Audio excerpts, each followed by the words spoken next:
جس طرح کی زبان وہ ٹاک شو میں استعمال کر رہے تھے رمیش کمار صاحب کے لیے، کیا مطلب کیا بہت گھبراہٹ ہے ان کو؟ بہت قابل شرم بات ہے، اور یہ ان کا جو تہوار ہے، ایک پوری کمیونٹی ہولی کا وہ تہوار، اور ہولی سے ایک دن پہلے شام کو اس آدمی کو نیشنل ٹیلی ویژن پہ بیٹھ کے گالیاں دی گئیں۔ اگر یہ کام بھارت کے ٹیلی ویژن چینل پہ ہوتا کہ وہاں پہ ایک ہندو رہنما جو اس لیول کا ہے کہ وہ نریندر مودی کا اسپوکس مین ہوتا، اور وہ کسی مسلمان سیاستدان کو، ممبر پارلیمنٹ کو، اسی طرح کسی نیوز چینل پہ شب رات یا شب برات یا اسی طرح کی کسی یعنی چاند رات یا اس طرح کے کسی موقع پر نیشنل ٹیلی ویژن پہ وہی گالی دیتا جو گالی اس نے دی ہے، تو آپ اندازہ لگائیے کہ اس پہ پھر ہمیں کیسا لگتا۔ اور وہ اچھا پھر خود پاکستان میں اعزاز سید نے یہ کامنٹ کیا تھا کہ پاکستان میں اگر یہی کام رمیش کمار شہباز گل کے ساتھ کرتا تو یہ تو اسلام اور کفر کی جنگ بن جاتی، اور کتنے ہندو اللہ جانے اس کی لپیٹ میں آتے۔ یہی کام ہندوستان میں اگر ہوتا تو اللہ جانے اس کا کیا رہتا ہے۔ تو یہی ہوتا ہے جی، جب آپ ایک آدمی جس کا کسی پروسیس سے ہی نہیں گزرا، وہ لیڈر خود ہی کسی پروسیس سے نہیں گزرا، نہ اس کی پارٹی کسی پروسیس سے گزری، نہ اس کی تنظیمی صلاحیتیں کچھ موجود ہیں، تو اس طرح کے جو لوگ ہیں یعنی ان کو براہ راست اتنے اہم عہدوں پر بٹھا دینا، تو اس کے نتیجے جو نکلتے ہیں، بھیانک نتائج نکلتے ہیں، وہ یہ نتیجہ ہے۔ اب آپ مجھے یہ بتا دیجئے کہ شہباز گل نے جو گالی دی اور پوری قوم کیا پوری دنیا نے سنی، شہباز گل تو چلا جائے گا، عمران خان بھی چلا جائے گا، لیکن جو گالی شہباز گل نے کروڑوں لوگوں کو گواہ بنا کے ایک ہندو کو دی ہے، یہ گالی کوئی نہیں ملے، اور اس گالی کا حساب کبھی نہ کبھی اللہ جانے کتنے، اب یہ یعنی اس کا کیا جواب ہوگا اور کیسے اس سے جان چھوٹے گی۔ یہ آپ یوں کہیے کہ زہر کی ایک فصل اس بندے نے بو دی ہے۔ لینڈ مائن وہ نہیں ہوتی جو آپ کی پیر رکھے اور بلاسٹ ہو جاتا ہے، وہ یہ بچھا کے بندہ جا رہا ہے، تو اللہ جانے کہ آنے والی حکومت کو اور کتنا یعنی اس عذاب سے گزرنا ہے۔ نہیں، آپ بالکل ٹھیک کہہ رہے ہیں سر، لیکن اس کے لیے کوئی تہوار ہونا ضروری نہیں ہے، کسی ٹائم پہ بھی کسی کو اس طرح سے گالیاں دی جائیں تو بہت شرم کی بات ہے۔ اور رمیش کمار صاحب اس لیے نہیں بات کر سکے کہ ہم نے مائنورٹی کو اس حال میں چھوڑا ہی نہیں ہے کہ وہ آواز اٹھا سکے، انہیں پتا تھا اگر میں بولوں گا اور نئی مصیبت کھڑی ہو جائے گی ان کے لیے، ان کے خاندان کے لیے، وہ شکر بہت کمزور الحمدللہ، ہیں یہاں۔ اتنا ہی شکر کرنا چاہیے کہ رمیش کمار تو نہیں بولے، لیکن رمیش کمار کے بہاف پہ لوگ بولے، ان سے معافی معذرت کی۔ میں نے خود ایک صاحب کا ذکر کر کے، میں نے یعنی جو اپنے ویلاگ میں کسی نے کمنٹ کر کے یہ معافی مانگی ان سے، اور پھر اس کے بعد میں نے بھی معافی مانگی، آپ نے ان کے لیے آواز اٹھائی، اعزاز سید نے اٹھائی، تو یہی وہ اصل میں آپ کہیے کہ گھٹا ٹوپ اندھیرے میں وہ روشنی کے جو دیے ہوتے ہیں، یہی سہارا بنتے ہیں کہ جن کو دیکھ کر پھر ایک ایک قدم انسانیت آگے بڑھتی ہے، کوئی فرد نہیں آگے بڑھتا، انسانیت آگے بڑھتی ہے، اس انسانیت کو لے کر آپ چلتی ہیں، پھر اس کے بعد آپ کو دیکھ کر ایک قدم میں چلتا ہوں، اس کے بعد ممکن ہے مجھے دیکھ کر کوئی اور چل پڑے، تو یہ سلسلہ الحمدللہ کہ موجود ہے ابھی تک۔ لیکن میں جی یہ بات کر کے بھی دراصل اپنی شرمندگی پر جو اجتماعی شرمندگی ہے اس کو چھپانے کی کوشش کر رہا ہوں، اس سے زیادہ لیپا پوتی میں کیا کروں، مرم پٹی ہے نا بس۔ بالکل آپ صحیح کہہ رہے ہیں، لیکن سر اگر ہم اتنا بھی کہہ رہے ہیں، ہمت کر رہے ہیں تو بہت اچھی باتیں ہو سکتے ہیں، اور لوگ بھی باہر آئیں، اور لوگ بھی آرزو، جو بات۔ کام آپ کر رہی ہیں بحیثیت خاتون، مطلب ہے آپ کر رہی ہیں جرنلسٹ اور اسلام آباد میں بیٹھ کے کر رہی ہیں،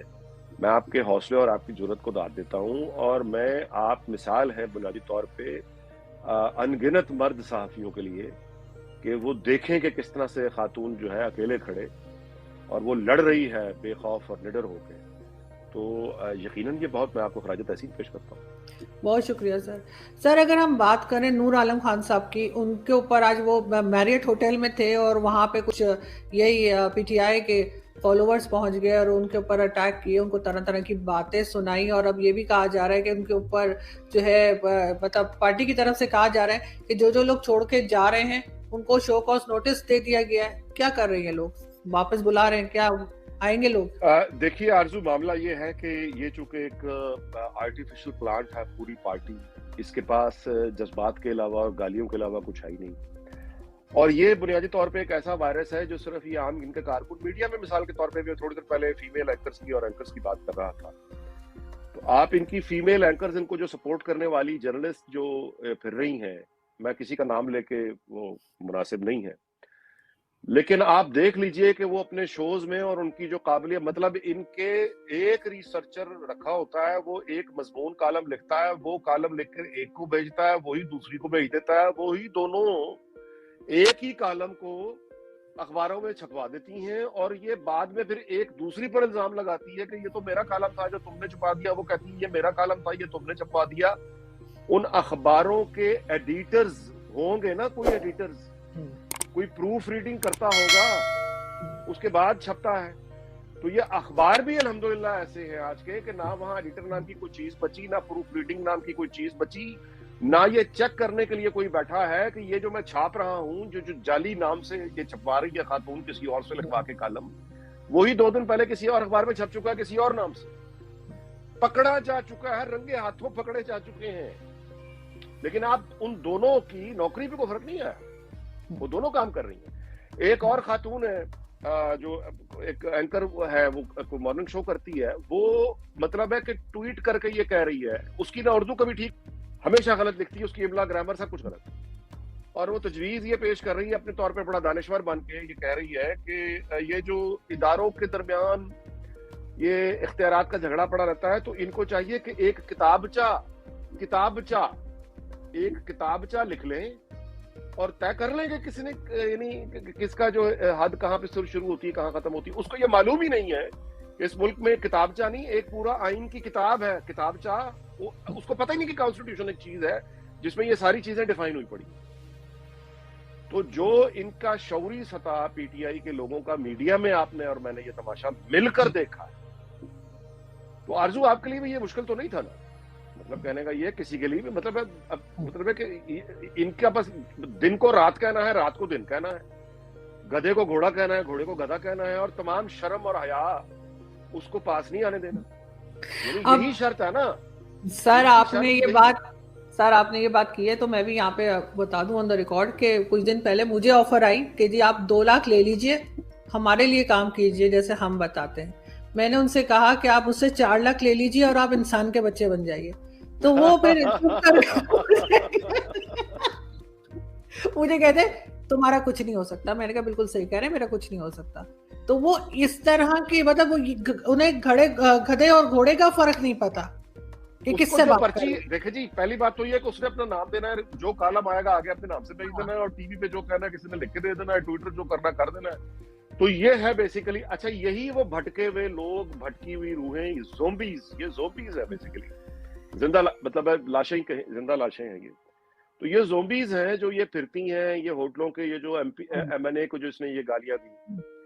ایک اور ان کی تجویز اب آ رہی ہے کہ یہ جو اوورسیز پاکستانی ہیں, ان کو چاہیے کہ پاکستان پیسے بھیجنا, ریمیٹنس بھیجنا بند کر دیں تاکہ پاکستانیوں کو ہوش ٹھکانے آ جائیں. یہ ہے ان کی